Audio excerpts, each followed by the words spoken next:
Today's episode features a very, very special guest, Peter Dellegrazie. Peter completed our admin program and is a proud CITE grad. Listen to Peter talk about what it's like to work in administration in the exact high school that he once attended. Peter also discusses the importance of networking and believing in yourself. Peter, let's just start off by you introducing yourself and letting us know how you heard about our program. So my name is Peter Dellegrazie. I was a graduate of cohort 62 of the CITE program. I started in the fall of 2020, and I completed the program in the spring of 2021. And I recently graduated in January of 2021, and a position opened where I was working at Staten Island Tech, and I was able to apply for it and become interim acting assistant principal as of February of 2021 and February 2022. And I am currently appointed as of a couple of weeks ago. So actually, this is very exciting. I owe a lot of that to the CITE program. I actually heard about it from a good friend of mine that was already enrolled in the program. And she told me how convenient it was. And I decided to take the leap. And I'm glad I did, because it's definitely a career change that I've enjoyed a lot. And I'm very grateful to the program because it was very convenient and flexible, especially with the pandemic and things of that nature. And that actually just brings me to my next question, which is, how was it completing the program during the pandemic? There definitely were challenges to completing the program while the pandemic was happening. The last school year was anything close to normal at all. So we were hybrid, we were in person, schools were closed. So that was definitely challenging to balance all of that. But I would say, luckily, the professors that I had in the program were really understanding, and we were all going through it together. So that was a really cool experience. Transitioning from becoming a teacher to a supervisor within the building I was in had its pros and cons. Professors talked about that a lot in the program too. A lot of it came down to the relationships that I already had built in my school already, which many of the members of the school were really happy, and that made the transition even easier. So I would definitely say that if you're planning on moving up in your own building, it really comes down to those relationships that you formed. And the more genuine the relationships that you have, the more trust that there is, and people won't really see you differently when your title changes from teacher to supervisor. What's one thing you'd say you learned about yourself now that you've finished the program? I think at first I was a little nervous if I considered myself to be a leader. I was pushed by many others to pursue this, and I didn't do it until I really wanted it for myself. And I think the program really brought out the leader in myself and many of the members of of my fellow cohort as well. The way that it was structured, the assignments that we had to do, it really taught us a lot about ourselves and proved to us that we really could lead. And I think I learned a lot in the program how much leadership matters. And I think we saw that a lot in the pandemic, how much good leadership matters, how much poor leadership matters. So I really think I learned a lot in the program just about my abilities as a leader and just to push myself to the next level. And pretty much anybody could do it. You just have to believe in yourself first, because if you don't, then everybody could want it for you as much as you want, but you really need to need it for yourself. And I'm noticing now that a lot of the youth have been going into education, both as teachers and administrators. Can you touch on what it's like working with your peers? I would say many of the members in my cohort, we were all around the same age, and most of us had between, on average, like 8 to 10 years of teaching experience under our belt. So this was actually my 10th year of teaching. I would say that generally it seems like the youth has really been driven to want to lead. And I think that what we saw from the pandemic is many veteran leaders, I guess, were kind of burnt out from it all. And then the pandemic just kind of really pushed them out.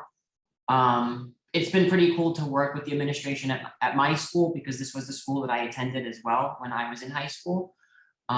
So some of these administrators were my teachers once upon a time.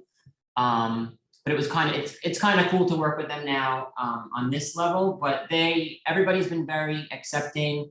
I'm not really looked at as young, so that I'm inexperienced. It's kind of like you bring a new, fresh perspective. So I definitely would encourage anybody that has been teaching for about, 6, 7, 8 years, that they definitely have enough experience in the classroom to move on to that next level if they're interested. Talk about the importance of networking while being enrolled in the program. Would you recommend students to do so? Absolutely. The way that the way that the program is structured, it definitely allows for a family to be built amongst your cohort.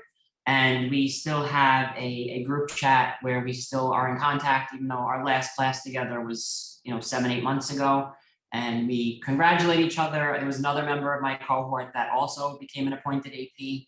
And, we just keep each other in the loop. And sometimes it's really difficult to find good teachers and people that have good hearts. And a lot of the members in the cohort definitely fell into those two categories. So when you hear of openings and things like that, the networking is really important, because I think especially in the Department of Education, sometimes it's about knowing the right people at the right time, as well as your experience. But relationships do matter. So I would say that definitely plays an important role in keeping in touch with members of your cohort and networking. I love that you work in the school that you've actually attended. What has that experience been like for you? Yeah, it's kind of surreal, just because this was the high school that I attended, and I always loved school growing up. So it was no surprise to anybody that I ended up becoming a teacher. And it was while I was in this school as a high school student where this is where I decided this is what I really wanted to do. So it really is a surreal 360 to go from being a student in the building to then a teacher and now an administrator. So again, like I said, it really is important work, and the community aspect of it is really important. And just giving back to students as one community, and then the community itself is definitely has played a huge role in this. And like I said, it's been surreal is the best way to describe it. That's amazing. And what are 3 tips that you would give someone who is a career changer and considering getting into education, or somebody who is considering just entering the program? I would definitely say to first believe in yourself, because if you don't believe in yourself and you don't think that you can do it, mentally, it's going to be difficult for you to get past that first initial when you're sitting in your first class and you might feel like things are overwhelming. Just know that you have the support of that cohort. If that's something that you're nervous about, like I said, the way that it's built, if you rely on each other, which we often had to throughout the program, that's half the battle. The second thing I would advise you to pay attention to are your relationships that you're forming, whether it's in the cohort itself or in the school that you're at, or anything just where you need to network with other people. Relationships really do matter. And that is, I would say, the other half of the battle. And then the third thing I would say is to not be afraid to lead. I think it's definitely scary when you wear the title of a leader.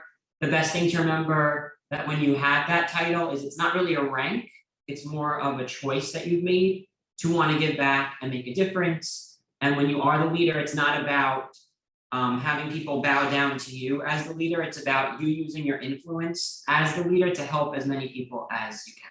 So I think if that's something that you're interested in doing, you like to problem solve, then it's definitely worth taking that leap into the leadership portal, whatever you want to call it, right? Just you have to really believe in yourself, and you really can do it. Yes, yes, you have to believe in yourself. And that's it. That really is it. I want to thank you so much, Petey. We are approaching that time, and this was just amazing. Thank you again, and all the best on your new position. Congrats, congrats, congrats. All right. Thanks so And much, Andrew. no worries. All the best. Have a good one. Bye-bye. And for more information on our podcast, be sure to follow us on all social media platforms at CITE Programs, CITE Programs. Till next time.